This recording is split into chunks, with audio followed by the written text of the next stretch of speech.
everybody, welcome back to the Jack Chapple Show, and today is one of those days where there's so much major news that I don't really know where to start, but in summary, we're going to be talking about Amazon potentially buying a massive company, Apple getting a hit with a lawsuit that could ban iPhones and iPads, Tesla's stock bubble bursted down 20%, we're also going to be talking about a massive merger. When a massive merger is going to be the fourth or fifth news story today, you know it's a big day. Actually, there were two of them today. Two multi-billion-dollar mergers today, so we're going to be talking about those. We're going to be talking about the markets as a whole, some Microsoft news, some population stuff, Elon Musk, and man, we got a jam-packed show today, so hopefully I can fit all of this in here.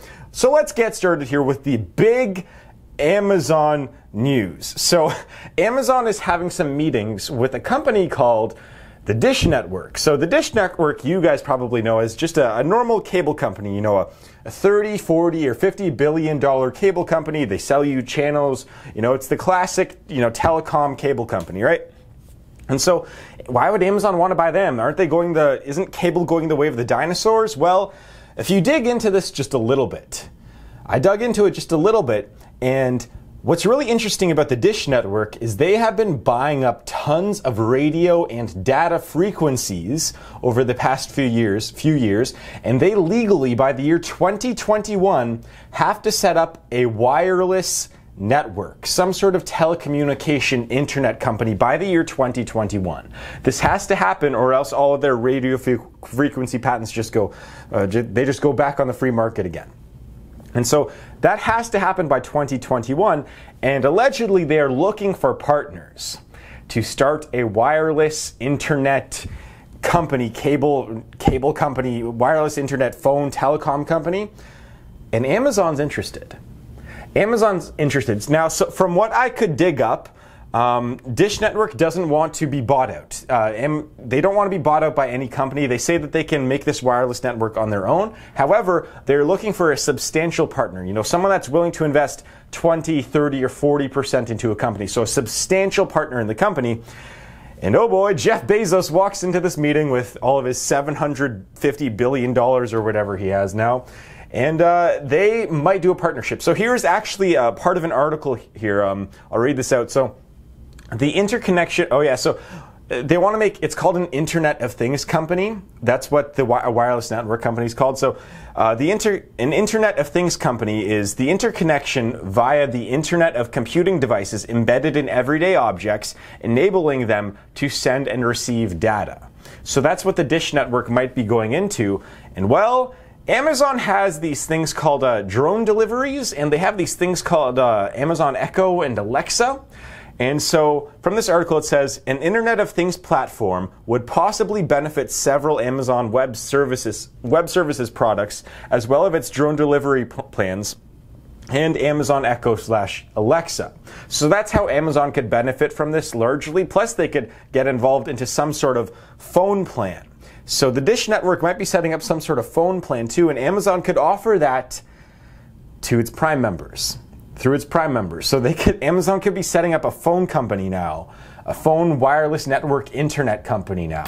Could be partnered with one, which would be absolutely amazing. So another quote here from this article is, with its own wireless network, Amazon could consider real-time changes in directions or multi-stop delivery routes through messages from this network that they could be setting up here. So this is just more massive news here. And this brings up a few things that I really want to talk about, which is, is Amazon getting too big? I mean, you know, let's take a look at the Amazon market cap here. So Amazon stock here, they're at what, $500 billion. Okay, so Amazon's it's the fastest growing company in the world right now, right? Since 2014, stock's gone up 208%. So Amazon's growing at a massive rate right now. They're going into the grocery market. Apparently now they're going into the wireless network market. And obviously they're the biggest online retailer. They're the biggest retailer in the world right now. Online retailer. Walmart still might beat them in terms of total, because Walmart's obviously in-store one.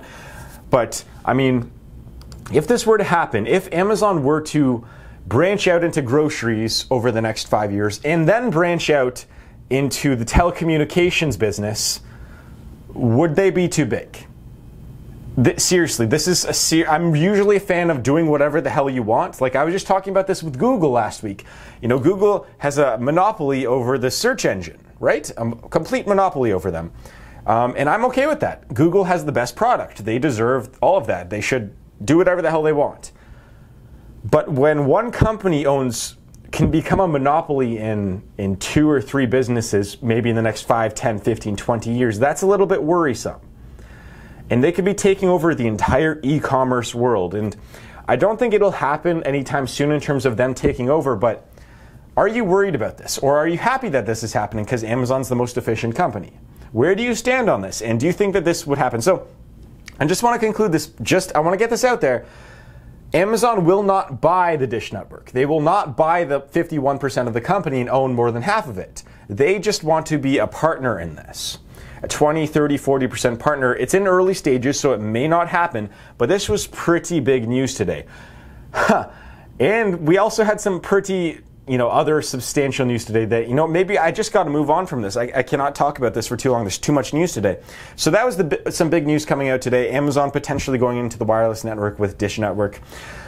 And this came out literally just 2 minutes ago. I had this entire show set up for what I wanted to talk about, and then 2 minutes before I hit the record button on this, Qualcomm announced that it is upping its lawsuit on Apple to the point where Qualcomm wants to ban half of all iPhone and iPad products that feature the Qualcomm semiconductors in them, the chips that go in them. And so this is, again, some pretty massive news. Now, so again, here's pretty much what happened here. Qualcomm's been demanding a royalty on essentially every iPhone and iPad, and Apple's being like, no, we're going to pay you for this. We're going to pay you just a flat this for each iPhone, and that's it. That's all you're going to get. You're demanding way too much money. We don't want to partner with you. We're going to partner with Intel now. And that's what they did. And so Qualcomm is saying, hey, they didn't pay us enough money, so we are going to sue you. And I don't know how the legality of all this works out. I'm going to probably talk about this more tomorrow. But they want to ban all the iPhones with their chip in them from the United States and iPad. So it's pretty big news. Now, will it actually get banned? No. Qualcomm just wants a settlement of some sort of percentage of money. But if the suit was to go through and Qualcomm really wanted to go through with this without settling, it could potentially happen if the courts somehow find that Apple has been paying them, has been infringing on their patents and so on. I mean, we could see some banning on some Apple products here. Now, this entire court proceeding is supposed to take 18 months, and Apple's dropping essentially Qualcomm as a semiconductor company. So all new iPhones and iPads are probably not going to get banned. But this is it's really interesting to see. This just happened a few minutes ago, so I'll keep you guys updated maybe throughout the week if more news gets released. But this is a massive lawsuit. We're talking potentially hundreds of millions or billions of dollars in a lawsuit here. And we're not talking about a Google Trades Commission's fine. We're talking about one company suing another company. This could be one of the biggest in history that happens here. So I'm really interested to see what happens. I'll let you guys know if some more news breaks out here. So that just happened recently. Now, I don't even know where to go with the next topic here. The next one, some more massive news here. Let's just go with Tesla. Fuck it, let's go with Tesla. Okay, so Tesla, yesterday they had their stock go down about 7 to 7.5% yesterday. And boy, it went down another 6% today. 5.93% on closing. So Tesla's way down. In the past 2 days, we're talking it's been down 13%. 13% in 2 days, which is, unbelievable. Actually, in the past, actually went down a little bit more. So it's down 16.41% since July 3rd. So 3 days, it's down 16.31%. Just a completely amazing number. And since its peak on June 22nd, it's down 20%. So for those of you that don't know, a 20% drop in any sort of category, any sort of sector, any sort of stock, that pushes it into a bear/recession kind of area. So this is just one stock. This is one stock. Now, the markets as a whole were terrible today. We're going to get to that maybe at the end if I have time. But Tesla down 20% in just a few weeks here. They lost a market cap of, what's that number? They lost over $10 billion in valuation over the past few weeks here. And I mean, to be honest, just because Tesla was so overvalued, I mean, I kind of understand it. I kind of understand it. Now, the spark for this was that allegedly Tesla, they missed some of their production stuff that happened yesterday. I talked about that yesterday. Their production was undershot by 2,000 cars last month, but we're talking about 2,000 cars here. We're not why would that bring down a company several $1 billion, right? And they actually started production on Model 3 early. On their new $30,000 car, they actually started production on that early, so that's a good production sign. I guess some news came out today that they missed some of their sales estimates, I guess, last month. But apart from that, this is just a dumping of Tesla stock. The other thing too is, like, again, some just minor bad news has come out. So another thing was that their safety standards for one of their models was just deemed acceptable, not great. Just acceptable. And that the combination of three minor bad news stories has added up to a multi-billion-dollar drop in valuation for the company. It just bothers me. This just bothers me. Tesla was that stock that was going up no matter what. I've been talking about that for 3 weeks or 4 or 5 weeks now. I guess probably a little bit more than that. When Tesla stock would go up for no good reason at all, and now we're seeing people being like, oh, you know what, maybe the stock shouldn't be going up when they're losing money. So we're finally seeing that. So this, I don't even know what to say. Maybe this is a good time to buy it. You're buying it at a 20% discount potentially. So I understand. Now here's the thing. With all these companies, Tesla, Amazon, so on, they're not the biggest companies in the world in terms of revenue and profits, obviously, but you're betting on their future. So I understand why the valuation is so high. It's just, it's too high. It's too high. Like, when a company isn't making money and your PE is 100, that's too high. Your PE is actually infinite if you're losing money, right? Because if you have negative earnings. So I don't know. What do you guys think of Tesla right now? Is it a good buy stock? I was thinking about it. I ended up going with a safer stock, but here's the other thing too is actually, so when you look at Tesla from May 23rd up until today, they actually still are a gain. They're still up 1.6% from May 23rd. And let's see here, from January 4th, they're still up 36%. It's just, this is a quick downpour in the stock. We're talking a stock, like, it actually looks like this. It looks like this over the past 2 days here, the chart here. So I don't know. What do you guys think of Tesla? Seriously, that's an honest question for you guys. Are you a buy? Are you a sell? Do you think that this is going to continue? Do you think that the Tesla Model 3 is going to do well? Because people like Goldman Sachs are saying it's not going to do well. And I think it's going to do well. I just don't know. I just don't know. At the end of the day, I would look at buying them right now. I would, but anyways, I think I got to move on here. We got too much stuff to talk about here. So just some 3 minor bad news stories here just sank Tesla, essentially 13% in 2 days, or 16% in 3 days. Absolutely amazing how the stock market works, guys. Just ridiculous. So we're going to move on to 2 more massive acquisition stories that are somehow not as important as the other ones. So this would have been the lead story on almost any other day, but QVC is buying the home shopping network.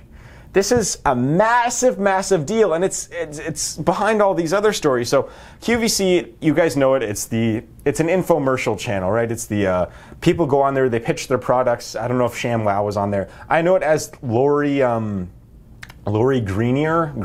I don't know what her last name is, from Shark Tank, and she's like called the queen of QVC. She sells everything on QVC, does a bunch of pitches and stuff. So essentially, the 2 largest infomercial channels are merging. But here's something quite interesting. So QVC, they were actually minority owners in the home shopping channel, owning about 35 to 38% of the company. And now they're just buying the majority of the company. They're buying almost all of it out now.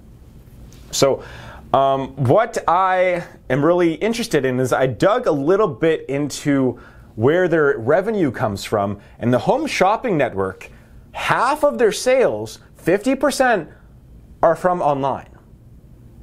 Half of them are online. So they are actually one of the largest online retailers in the world. And after this merger with QVC, we're talking the 3rd largest online retail company in the world is gonna happen here, next to Amazon, and then Walmart's number 2, and 3rd is this. So we don't really, Like, they're not going to catch Amazon, they're not going to catch Walmart, but this is a good thing. This is a good thing that we're starting to see some companies give Amazon some competition now and give Walmart some competition in the online world. So actually, I heard recently that Walmart's waiving its fees for shipping as a whole. And I don't know if that's true or not, so I might have to dig into that over the next few days, but I heard Amazon won't be charging much at all for certain shipping so that they can compete with Amazon Prime. Again, really, really fascinating here. I don't know if that's true or not. That's all allegedly, but that's interesting. So QVC and Home Shopping Network, their expected revenue is only supposed to be $7.5 billion. Actually, I want to check Amazon's revenue here. Amazon revenue. Oh, not Mason revenue. Okay, so I mean, I didn't know why I expected any different. In terms of, let's see here. So QVC and Home Shopping Network, they're about to have $7.5 billion in online retail revenue, which would make them the third or fourth biggest, third in North America, I should have said. And Amazon's going to be approaching $200 billion probably this year. And Walmart's not too far behind. Now, in international, Flipkart's up there, Alibaba's up there, but we're talking about North America here, because that's all we care about here on this channel. It's just North America. So, wow, that was just a massive news today. So QVC is buying the Home Shopping Network. It'll be a done deal pretty soon as it goes through the trades commissions. I don't really see why it would get denied, apart from you don't want one large shopping channel, but TV's dying anyway, so who the fuck cares? We're going to move on here to, you know what, I may have to split this video up here into two parts, actually. No, I'm not going to do that. But the next thing I want to talk about is actually Berkshire Hathaway buying an electricity company. Now again, on most other news days, this could be the lead. However, because we have so much stuff going on today, this just sank into the background here. So Berkshire Hathaway, Warren Buffett's company that seems to buy everything, is buying a company called Encore, which is a Texas electricity utilities company, I believe. I couldn't really get too much information on them. This was just all recent too. So the company, the Encore company, 10 million customers across Texas, so they're a massive company in Texas. Yeah, excuse me. It earned $935 million in operating revenues and $73 million in net income in the quarter that ended on March 31st. So this seems like a typical Warren Buffett investment. So the reason why Berkshire is actually buying this company is because the largest shareholder in Oncor, which was, I forget what the company was called actually. I was just looking into this, digging into it a little bit here, but they went bankrupt last year, or filing for bankruptcy. And so again, here's Berkshire dishing out money to profitable companies that are going bankrupt somehow. That's what's happening here. So they are filling that position of the largest shareholder. They're going to take it over. And I know what, I was looking into this. We don't know how much money it's going to be sold for. It's estimates somewhere between 10 and 18 billion is what I got from rough estimates here. But one thing I want to look at is the amount of companies that Berkshire Hathaway owns that are worth $1 billion or more, or worth at least 500 million, sorry. And so just looking at this list here, you can go Google this. In terms of companies that they own at least 99% of, it is, I mean, we're talking 50 companies here. 50 multi-million, $100 million companies plus that they own straight out. And in terms of companies that they own a minority stake in of at least 1%, we're talking another 30 companies here. And those are massive companies like Wells Fargo, Coca-Cola, you know, Kraft Heinz, American Express. Like, they own so much. Warren Buffett is the greatest investor. He sees these opportunities, bails companies out, and makes billions of dollars from them. And this is just another massive acquisition here. So Berkshire, actually I want to see Berkshire's, I'm interested to see what their revenue's like, because they're just a giant investment company. Berkshire, let's see valuation actually. What would be their valuation? I'm really interested. Is it 200 billion? It should be more than that. I don't even know. We're going to look at that a little bit later. So actually, one funny thing. Do you know what arguably the most expensive stock in the world is? It's Berkshire Hathaway.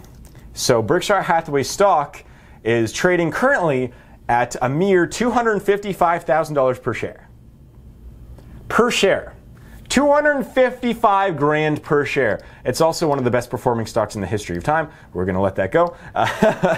It's gone up since 2009. It's gone up 249%. Since 1990, it's gone up 3,500%. So absolutely amazing. I just thought I'd mention that. So Berkshire just buying another company, you know, just another everyday for Berkshire Hathaway. Didn't they just buy, what was the financial institution they just gave? Oh yeah, that's right, they're buying Citibank, right, or Bank of America, the company that they bailed out in 2011. So they're just sweeping it up again. They're really bullish on America. Warren Buffett's bullish on America again. So that could be a good sign for the economy as a whole because he is a really good investor. Best of all time in my mind. So we're going to move on here to... Man, my voice is getting tired now. Usually the episode would end somewhere around now, but we still got tons of news to talk about. So the next thing is Microsoft. Microsoft news. So I was talking about a few days ago, 3 days ago, about how Microsoft was allegedly cutting 2,000 jobs.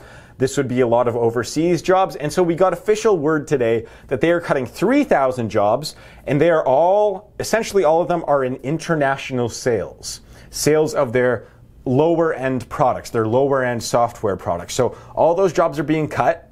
However, people are always angry, like, oh, I saw this on Reddit. People are angry, like, yeah, Microsoft's cutting 3,000 jobs, corporate greed, more profits.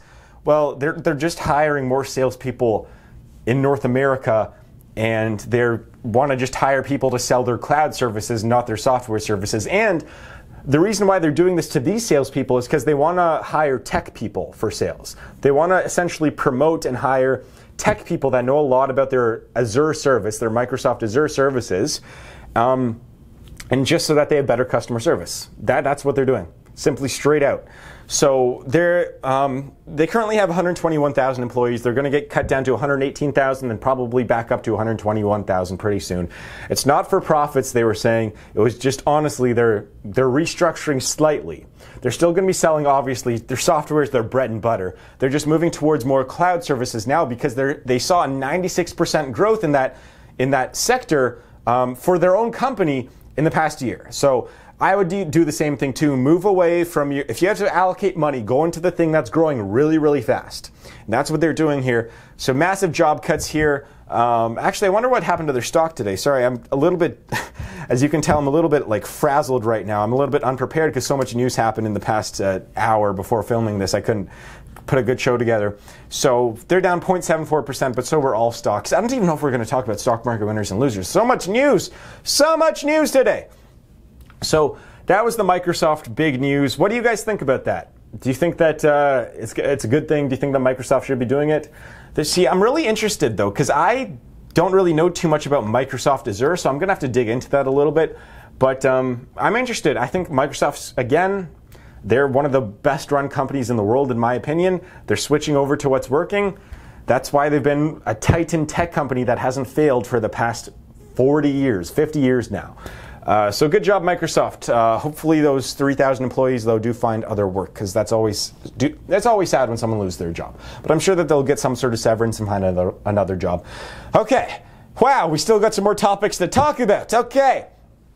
Well, you know what? I think that we're going to save this one to the end. I think that we should talk about...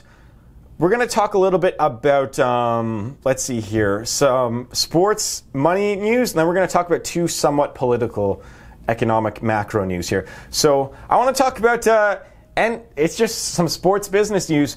There are NBA patches and advertisements that are going to go on jerseys for the first time. So a lot of you are probably like, who cares, right? It's just sports. Well, this is pretty big for North American sports. This doesn't really happen. I mean, NFL, no logos, no sponsors on jerseys. NHL, no sponsors on jerseys. I think until this year might have happened. MLB, no sponsors on jerseys. And the only one that really had sponsors is soccer or football, right? Worldwide football. And we're seeing that with the NBA. So what are the dollar amounts that we're talking about here? I could only get some rough estimates here. So for one company to advertise on a jersey for the Toronto Raptors, so Sun Life Financial, a big financial company, said that they're going to be paying $5 million a year for the next 3 years, so $15 million total, to advertise on the Raptors jerseys.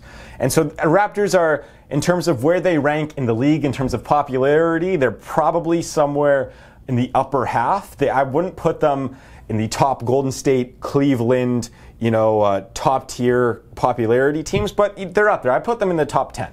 Top 10 in terms of fan base and so on. So I'd consider them roughly average to above average in terms of prices for the jerseys. Now, apparently, Golden State wants $15 to $20 million per year for a logo for a patch on their jerseys. They only 9 teams, by the way, only 9 NBA teams have struck a deal with sponsors for logos on their jerseys this year. So Toronto's one of them. I guess we'll cover all of them. So Philadelphia 76ers, they are being sponsored by StubHub, so that's going to be on the jersey. Ooh. Brooklyn, this looks a little bit gross actually on the jersey. So I don't really care too much for style, for like jersey style. I mean, at the end of the day, it's more about the players, but the one that really doesn't look good is the Brooklyn Nets and Encore. I don't even know what Encore is, but Encore is literally just a red patch above the Brooklyn jersey name. And that just looks a little bit weird. It's just a square patch. The best looking one is probably the Sacramento Kings and Blue Diamond Almonds. So that's their sponsor. I don't know who that is, but it looks good. Ooh, actually Boston Celtics and GE looks really good. So Boston Celtics and GE, they're going to be on the jersey. Utah Jazz and 5 for the Fight. Oh, they're doing charity.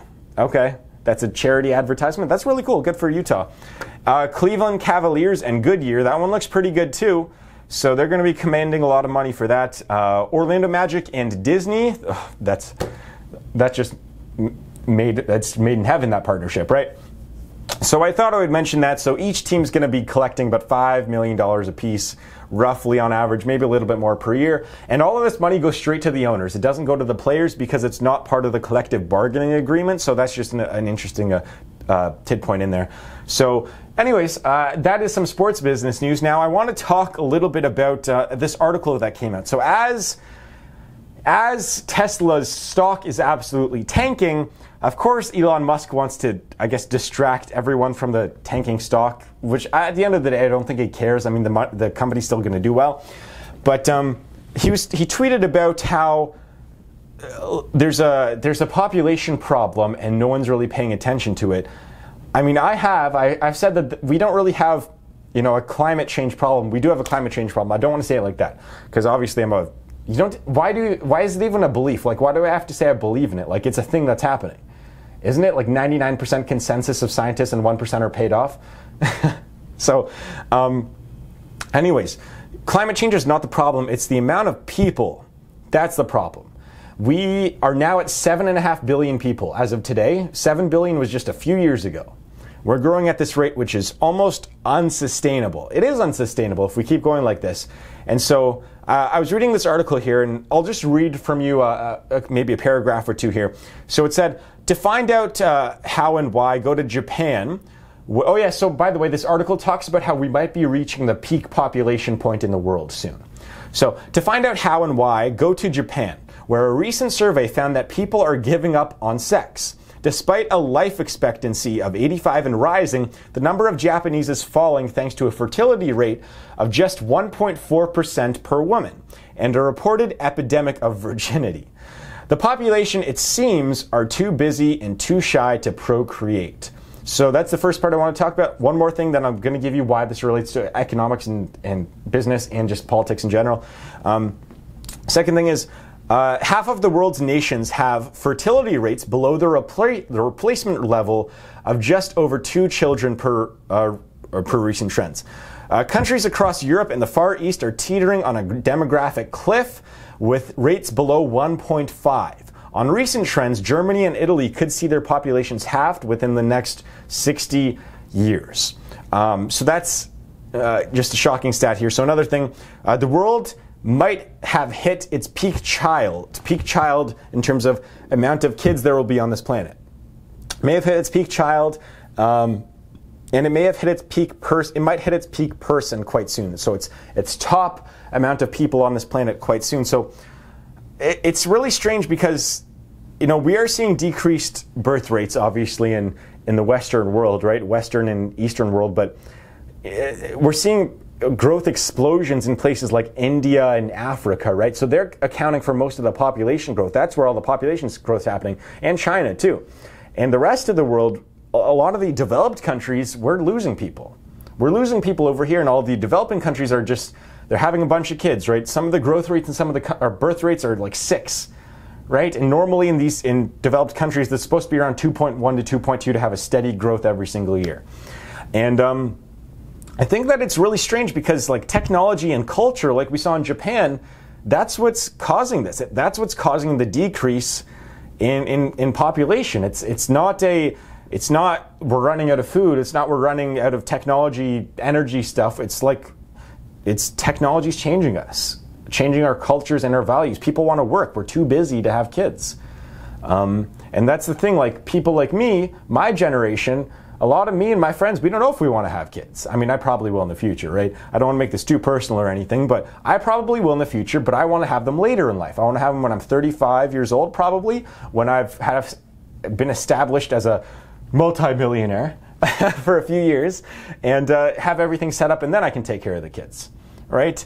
Would I? No, I wouldn't take. Well, I want to have fun. I want to have a kid that's like, I want to have a typical Canadian kid that's like playing hockey and also like runs a business, and I don't know. I think it'd be a cool thing to do when I'm older. But a lot of my friends don't want to have kids, and I think that's the way that the developed world's going. It's just, you know, you're taught in the 1950s, get married, find a nice husband or wife, have 3, 4 kids, and then you go live a good life in a suburban house. And people don't want that anymore. People want to live in a tight condo in the city. You know, a lot of women now are more focused on their work. That's another problem, is too, in terms of procreation. I really don't care. Women do whatever the hell you want. I really do not care whatsoever. Go work or have 15 kids. I don't really care. But women are focusing more now on work in the developed world. They focus more on their careers rather than having a family. And so that's attributing to these birth rates too. And meanwhile, in countries that aren't developed, birth rates just skyrocketing. So what does this mean for the economy as a whole? So, man, we're branching out into macroeconomics here. I was reading this article recently about how Social Security, we're talking, it's going bankrupt in about 10 years.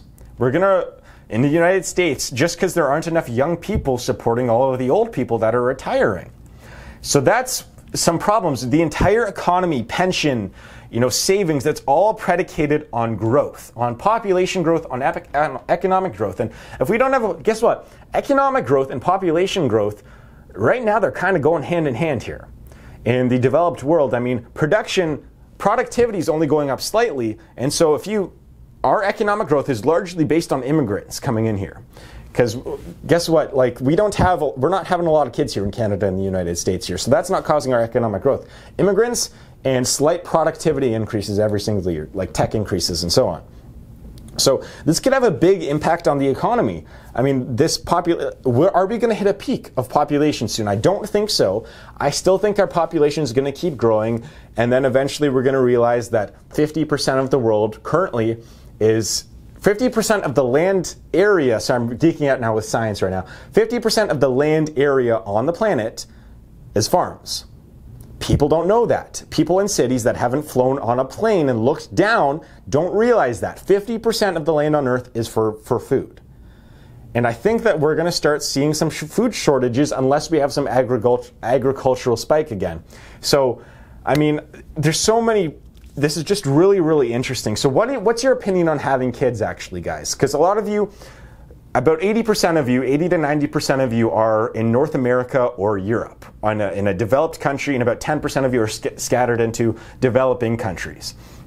So what's your opinion on having kids? Do you want to have 4, 5, 6 kids, or do you want to have 1, 2, 3, or 0?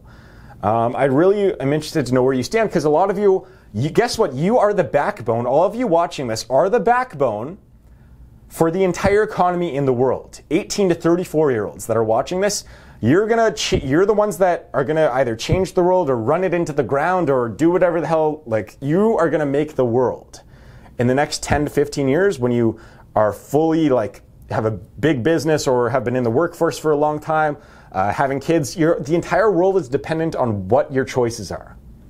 So seriously, like, leave a comment. I'm really interested to see what you have to say, like how many kids do you want, and so on. So hopefully it's not too personal. But anyways, there's one last thing I do want to touch on. Maybe I'll make this really quick.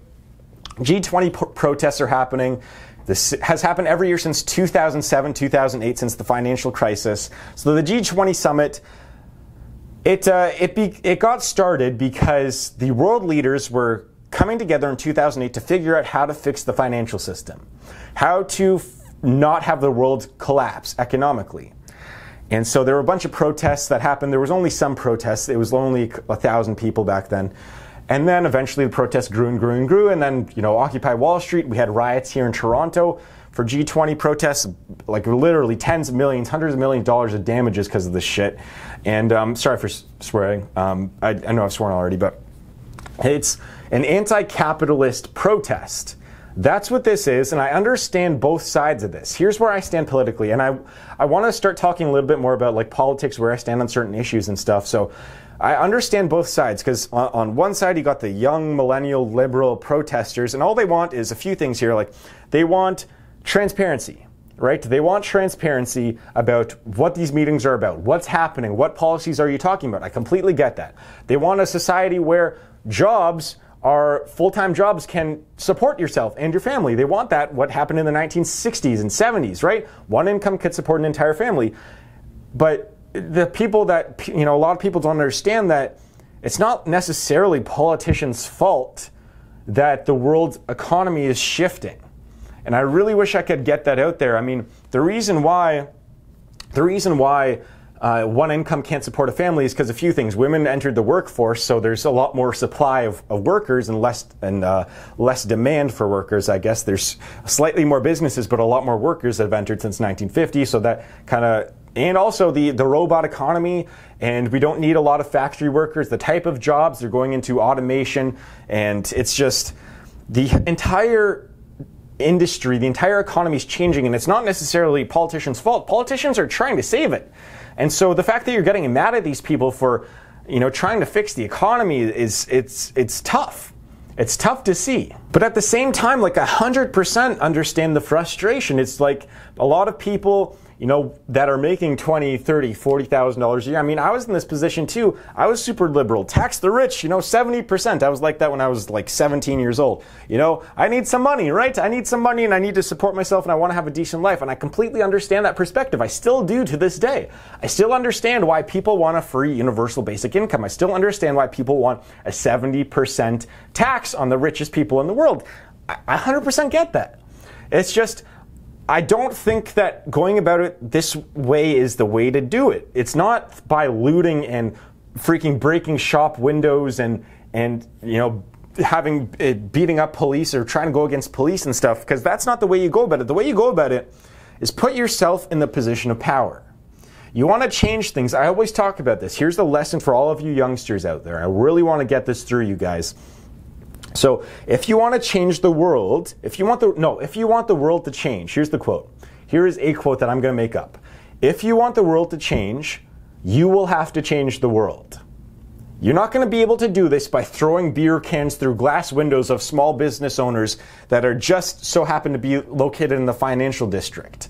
That's not how you change the world. Put yourself in that position of power. Work really hard. Become that billionaire who could become that politician, right? Who could, enact laws or help, push laws, or you could pay all of your employees $70,000, a great wage, all of your lower employees a great wage, so that they can have a good living. Like, change the world in your own way. Don't expect anyone else to change the world for you. It's going to be up to you. And protest, I understand the frustration. I'm not against protests. I understand why you're doing it, but you're not focusing on the protest in the right way if you're protesting. You shouldn't be doing it by going against police and just looting small business owners. That's not the way you go about it.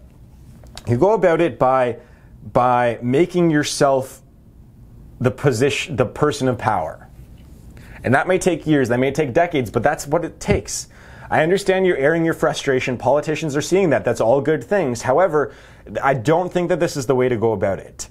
And the whole, I don't want to get into the whole, should you be anti-capitalist? Because, I think capitalism as a whole is a good thing. It's just, unfortunately, in the past 30 years, we've had the entire economy shift over. I mean, 60 years ago, capitalism was awesome, right?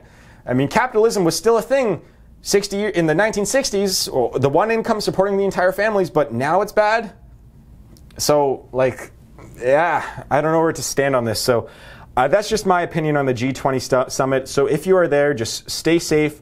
Make sure you don't, aren't around the tear gas or whatever they're doing right now. There's riots just going on in the background here that I was watching before. So I understand all the frustration is what I'm trying to say here.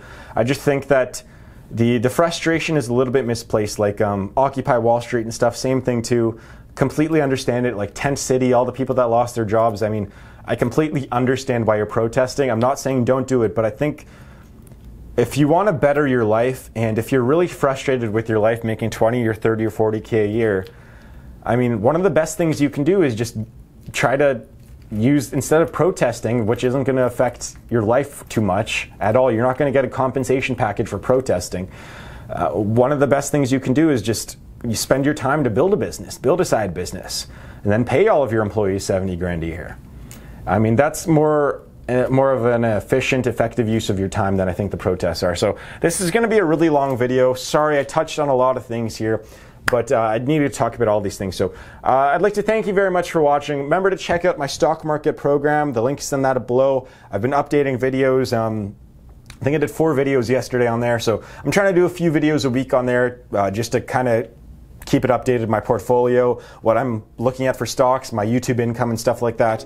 So if you're interested in that, check that out. Links in the description below. But for now, I'd like to thank you very much for watching. You're all very beautiful people, and I'll see you guys in the next video.